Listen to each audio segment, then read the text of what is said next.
যেহেতু এখানে প্রচুর দেখেন প্রচুর সিরিয়াল এখানটায় আজকে বাইকার ভাইরা আছে এবং ওইখান থেকে স্কট ওইটা ছাড়ছে।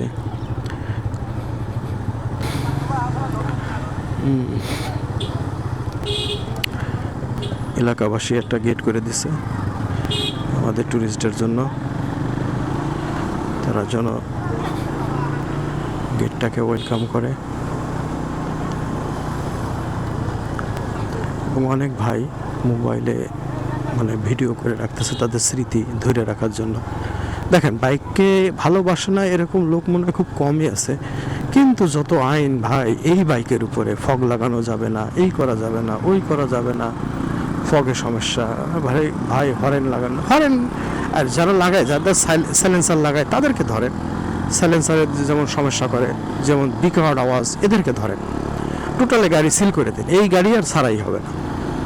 এইভাবে করেন, 2-4টা গাড়ি ধরেন, ধরলে দেখবেন এই সাইলেন্সার লাগানো বন্ধ হয়ে যাবে। এইগুলি করেন না যেগুলি মানুষের ক্ষতি করে, যেমন ফগ লাইট, এটা রাস্তায় চলতে গেলে ভাই লাগে।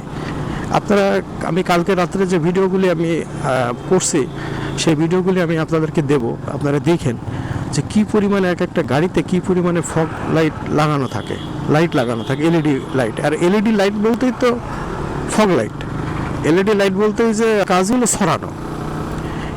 হ্যালোজিন বাল্বের যে কাজ ওইটা কিন্তু আলোটা হলো লাল, আর এলইডি আলোর ইয়াটা হলো সাদা এবং অতিরিক্ত ছড়ায়, পাড়ার মতো ছড়ায় দেয়।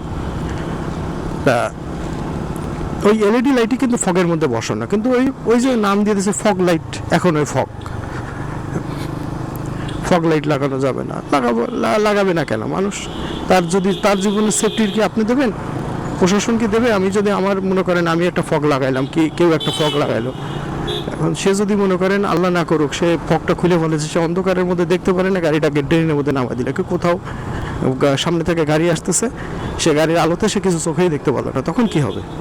তা ফগ যদি তারাও যদি লাগাইতে পারে তাহলে আমরা কেন পারবো না রে ভাই?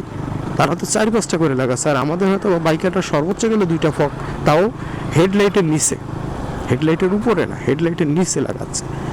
যারা উপরে লাগায় তাদেরকে আইনগতভাবে যেটা করা উচিত সেটা করেন, যারা নিচে লাগায় তাদেরকে পারমিশন দেন যে না 2টা ফগ লাগাইতে পারেন, কিন্তু তাদের কথা হলো না ফগ লাগানো যাবে না মোটরসাইকেলের জন্য, এইটা আইন ওইটা আইন, সব আইন। ওই যে বাইকার দুর্বল, সর্বশেষে একটাই কথা, দুর্বল, আমরা দুর্বল বাইকার, যার জন্য আমাদের উপরে যত আইন, আর আমরা বাইকাররাও মুখ বুঝে ওটাকে সহ্য করে যাই।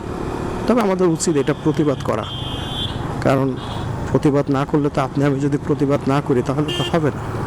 দেখেন 4B মানেই হলো পাগল, দেখেন সবাই যাচ্ছে একভাবে, দেখেন দেখেন দেখেন ওই যে গাড়িটা আসতেছে, দেখেন 4B মানেই পাগল। ওই যে আগে এসে সে মোটামুটিভাবে দাঁড়ায় পড়ছে।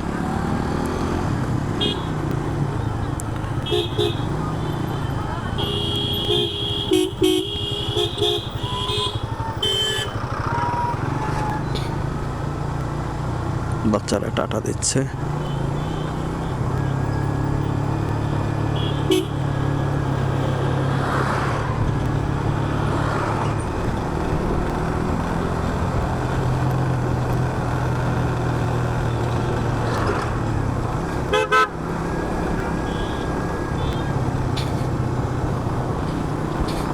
টাটা দেয়, দেখেন ছোট ছোট বাচ্চারা দেখেন টাটা দিচ্ছে, দেখছেন কি সুন্দর চেহারা এদের। আজকে এই যে এখন গরম লাগতেছে, গা ঘামতেছে, আমাদের তো সেই রাত্রের জ্যাকেটগুলি এখনও পরা রয়েছে। আমরা একবারে চিন্তা করছি সাজেকে গিয়ে আমরা আগে একটা রুম নেব, নিয়ে একটু ফ্রেশ হব, ফ্রেশ হয়ে তারপরে গিয়ে আমরা আপনাদের বাইরে যাই, যেখানে খাওয়া দাওয়া করি, যাই করি, একটু ফ্রেশ হয়ে সে বন্ধু আমাদের যাইতে হবে।